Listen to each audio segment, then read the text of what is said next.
Whenever you see a lawmaker standing on the House or the Senate floor next to an easel, that lawmaker is very likely getting ready to show off some fancy charts. In Congress, they trot out the easel and the charts so often that there's a great blog dedicated just to screen grabbing them in action. So don't worry, the fungal meningitis case count and map has been rescued from obscurity by floorcharts.com. Or the top tax rate and total net job creation chart. Don't worry, that one's going to be around forever, at least online. And look, notice all the empty seats there. It's lonely out there for the guy with the big chart about Executive Order number 13547. Every once in a while, though, charts require human help. Do you remember back on the campaign trail last year, poor Mitt Romney had to assign a campaign staffer to the job of just holding that chair steady? Props are hard.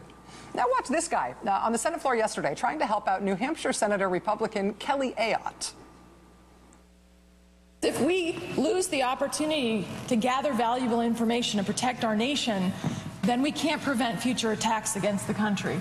And here's the problem that we face. Here is the current head of Al-Qaeda, Ayman al-Zawahiri. That guy, whoever he is an unsung hero of congressional chart display. Now look, the first one goes up. Al-Qaeda guy number one has made it to the easel. Okay, the boss is reaching for the second Al-Qaeda guy. Quick, get the first guy out of there. Get the first guy out of there. Yep. Now, grand finale, bring back the first guy. Bring back the first guy. Second chart still there. First chart now on top. Come on now, stick the landing. Woo! It's like, who's the guy popping out of your head there? It's like Holiday on Ice. This guy is great. Alas, though, Senator Ayotte lost that vote. She got the floor charts right, kind of, except for the part where bin Laden looked like Mini-Me. But in terms of what she was trying to legislate and decorate with her charts, she endured a really consequential failure in the Senate.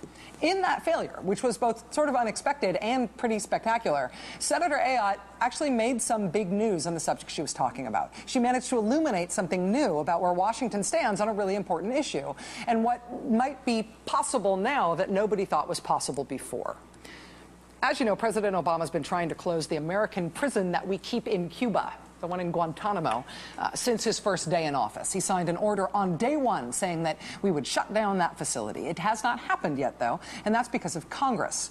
And it's not just Republicans in Congress who have blocked him. In 2009, when Congress took a vote, the Senate took a vote on stripping out the funding that would be used to close the Guantanamo prison, that vote was 90-6. In the new defense spending bill, though, in the military budget that's being debated right now in Congress, part of that bill opens the way to actually closing the prison down. If people aren't threats, send them back to their own countries. If people are threats, put them on trial. It's not rocket science, right? The prison's been running for more than 12 years now. Are we just waiting till they all get old enough that they die? Is that the policy? Well, closing down Guantanamo is what Senator Ayotte was trying to stop yesterday with all the chart ballet and the helpful staffer. And maybe it was that old 90-6 vote from 4 years ago that led her astray. Maybe she just made a freshman counting mistake or somebody steered her wrong, I don't know. But Kelly Ayotte brought up her thing to keep Guantanamo going indefinitely, and it lost by a lot. It didn't even get close to 50 votes. It only got 43 votes. And that ends up being way more interesting than I think even the senator expected it to be. Because what her mistake proved just in bringing that thing up and seeing it go down with such a bad vote, what it proved is that a majority in Congress doesn't feel the same way about Guantanamo that they used to.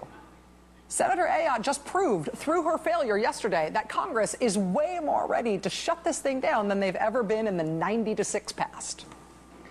And if Congress has changed on the question of Guantanamo, then what's to say that they haven't changed on more than that? Yesterday, NBC's Richard Engel obtained and posted this draft agreement between the American government and the Afghanistan government. It calls for an enduring military presence in Afghanistan long after 2014, when U.S. troops were supposed to come home. Richard reporting yesterday that in the draft agreement, in a sense, the war in Afghanistan just starts all over again, albeit on a smaller scale, but with a time frame that stretches past 2024. Richard telling us here last night that it was striking to him that the Afghan government this week is convening a Loya Jirga, convening a big consultative body to sign off on this long-term agreement about where U.S. troops will be. But the American government has no such plans for that kind of debate, let alone that kind of sign-off from Congress. Then today, NBC News reported that a bipartisan group of senators is going to bring their own amendment to the defense budget that would require congressional sign-off on any extension of the U.S. troop commitment in Afghanistan past 2014. And look at this coalition sponsoring the idea of there being a timeline in Afghanistan that Congress has to vote on. Republican Mike Lee, Republican Rand Paul, obviously both from the far right, Democrats Ron Wyden and Jeff Merkley, both from the left, also Joe Manchin from the land of smack dab in the middle.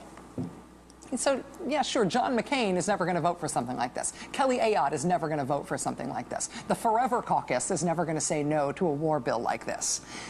But guess who might say yes? The old assumptions are proving wrong. Bedfellows are getting stranger than ever on issues like this in our country.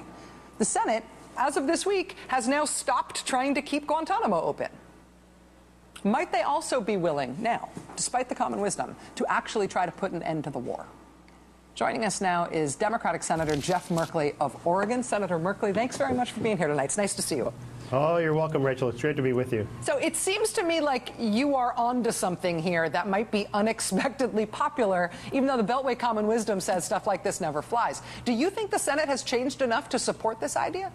Well, I absolutely do. The idea that we're going to extend this war another 10 years, make a commitment to have perhaps 7,000 to 12,000 American troops there for that period, to spend at least another $50 billion, and I think that's understating it probably by a factor of 2, and to do this without any form of congressional dialogue to say, yes, this makes sense. I think it's a bipartisan sense that absolutely Congress should weigh in. And by the way, the U.S. House of Representatives voted on this back in June, and they approved it 305 to 121. Overwhelming support. You've finally found something that both the House and the Senate can say yes to. I was just going to point that out, because on every other issue in the world, when the Senate gets close to doing something interesting, unexpected, a departure from hawkish ways in the past or conservative ways in the past, we always think, oh yeah, but the House will never go for it. In this case, the House has already jumped. They considered the same issue. The bedfellows really are strange on this, and I wonder if that makes you feel like the sort of Beltway common wisdom, the way that stuff like this is instinctively poo-pooed as being impossible to happen, if you think that's outdated.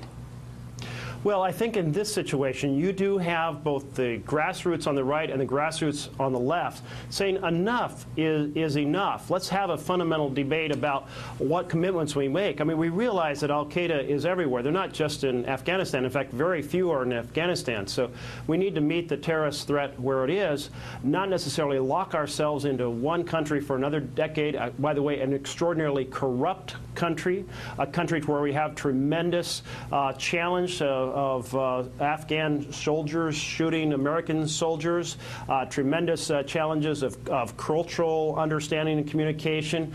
Lots has gone wrong in this presence, and the idea we'll make another 10-year commitment of this fashion without a congressional debate, I think people say enough is enough. Let's reevaluate. Mr. President, come back to Congress and ask for authority by the middle of next year before we make this kind of commitment. I have to ask you, this is a little weird given the subject, but I have to ask you about something that happened on The Tonight Show with Jay Leno last night, specifically because Jay Leno asked former President George W. Bush. It's a very short clip, but I just wanted to get your reaction to what President Bush said here. Watch. Do you think we'll be there a long time like we are in Korea? I hope so. Yeah. Yeah, I don't know how big the footprint needs to be, but I do know that if we leave too early, women and young girls will suffer a lot. Right. And then the question is, does it matter to our conscience? And I think it should. President Bush saying he hopes that we stay there a long time, and he thinks that the U.S. troop presence is good for women in Afghanistan. I have to ask if you think that helps or hurts you in making your case here.